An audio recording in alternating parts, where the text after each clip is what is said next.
Salutare tuturor! Astăzi intrăm pentru prima dată în Nether. Mai întâi vreau să securizez zona portalului și să strâng câteva resurse importante. Hai să vedem ce găsim aici. Și cel mai important, să ne întoarcem în viață. Obiectivele acestui episod ar fi așa. Prima oară să intrăm în Nether, să securizăm portalul, să strâng niște minereuri, să explorez și poate dacă am noroc să dau și de un fortress. Vreau să vă spun că am mai avut o tentativă de filmat și m-am mai jucat eu puțin, dar nu foarte mult, doar zona asta așa am luminat-o și puțin pe aici cu câteva torțe și cam atâta. Și am strâns puțin glowstone din ăsta. Deci, da, hai să dăm drumul la treabă, zic. Astupăm aici zona asta de lavă, ca să putem trece în siguranță. În zona asta nu am fost. Chiar aș vrea să văd ce se poate ascunde aici. O să încerc să sap și aici, să vedem dacă găsim ceva tare, ceva minereu. Bun, încerc să sap aici. Să vedem ce putem găsi. E și un slime acolo.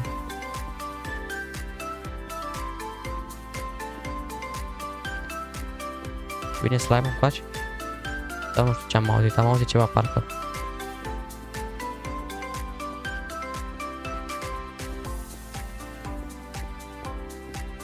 Să sperăm că o să găsim și ceva minereu, quartz sau nu știu, ceva ce să ne dea multă experiență.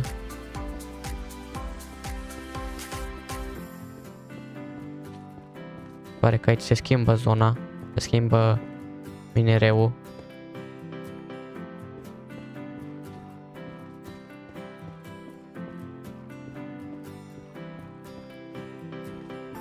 Se pare că nu e mare chestie prin zona asta. Opa! E același bloc? Cred că e același bloc. Nu se pare că are pixelial cumva. În jos oare ce-o fi?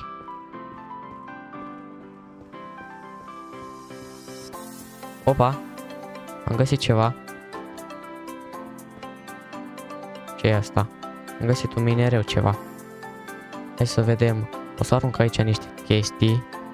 De exemplu astea. Și blocurile astea. Ok, o să le strâng și pe astea și o să le arunc și pe alea. Mă, ce m-am speriat de portal, am crezut că e un schelet. O să zic eu cum doamne au intrat aici. Ok, să vedem ce e asta. Asta. Nether quartz. E quartz? Oh, interesant. Parcă are o culoare gălbuie așa. De asta mi se părea ciudat, că eu știam că quartzul era alb așa.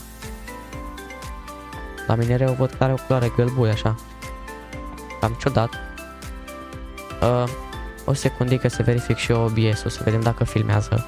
O secundă. Așa. Bun.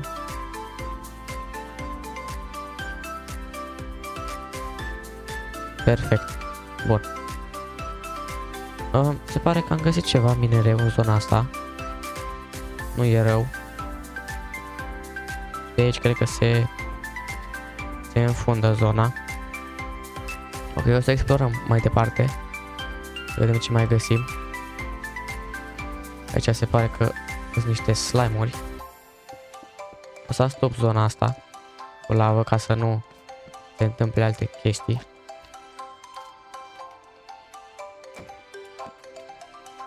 Așa. Să astup și zona asta.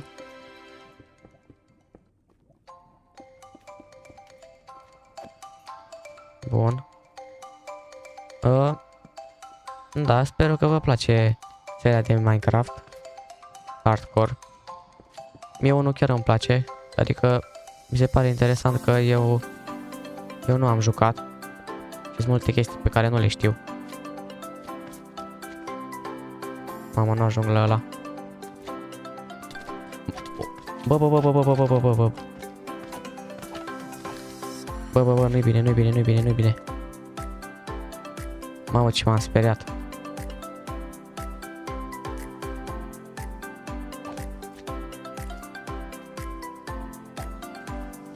Mamă, dar ce-o dropat acolo?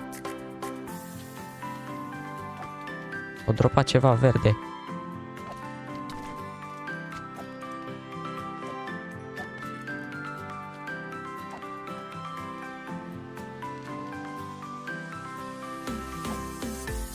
Mamă, mi s-a spart sabia.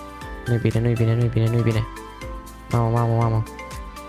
Cred că mai am una, nici n-am știut de ea. Ok, o să îmi înlocuiesc și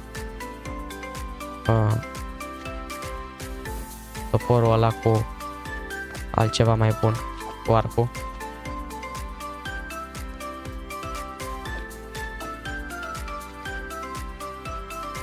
Mamă, dacă ți-s, bă, câte slime-uri din astea sunt.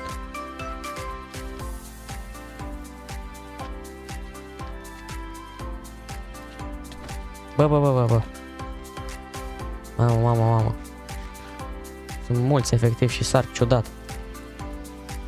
Cred că am prins și eu slime-urile astea când mă jucam. Dacă nu mă înșel.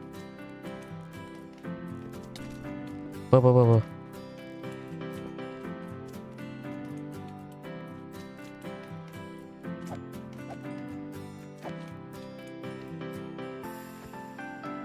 Ok. Oare dacă torn eu... Dar nu, că se evaporă apa și nu vreau să mi-o pierd.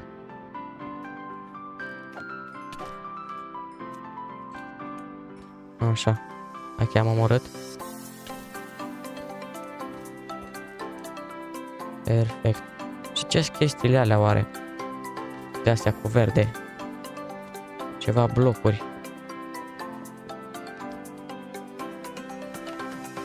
Ok.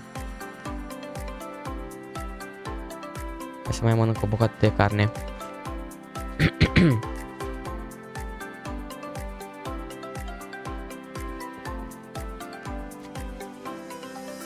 Uite, ce sunt astea oare? Sunt tare curios. Magma cream. Și oare ce faci cu astea? Scuzați dacă mi-e vocea puțin mai răgușită. Am urlat aseară pe CS. Pe live.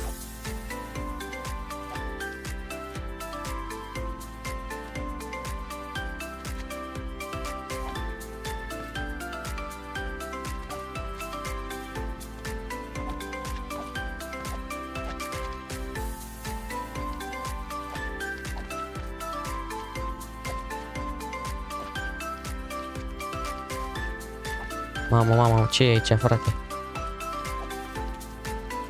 Am făcut o fermă aici de slime-uri. Wow.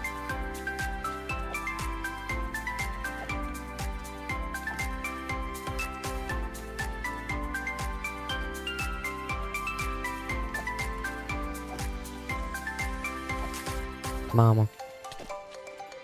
Sunt interesante slime-urile astea, dar sunt mulți și mici. Asta e problema. Nu mai știu ce faci cu slime, cu chestiile astea, cu crema aia verde. Deci habar n-am, sincer. Ok, o să mai pun niște torțe. Bă. Nu, că mor.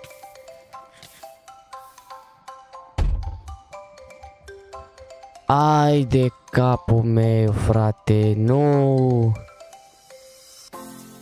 Nu, bă. Ai de capul meu. Da, cam atât a fost și cu seria asta. Și o să revin cât de repede cu seria 3 din Minecraft Hardcore. Și sper eu să supraviețuiesc mai mult în seria aia. Și chiar îmi pare rău că a murit. Dar efectiv am încercat să dau găleata aia cu apă și văd că nu a mers, efectiv s-a evaporat instant. Deci nu știu ce să zic. Nu cred că avem ce să fac efectiv. Pentru că m-a împins slime-ul ăla micuț. În fine, revin cu seria 3 cât de repede. Vă salut. Pa.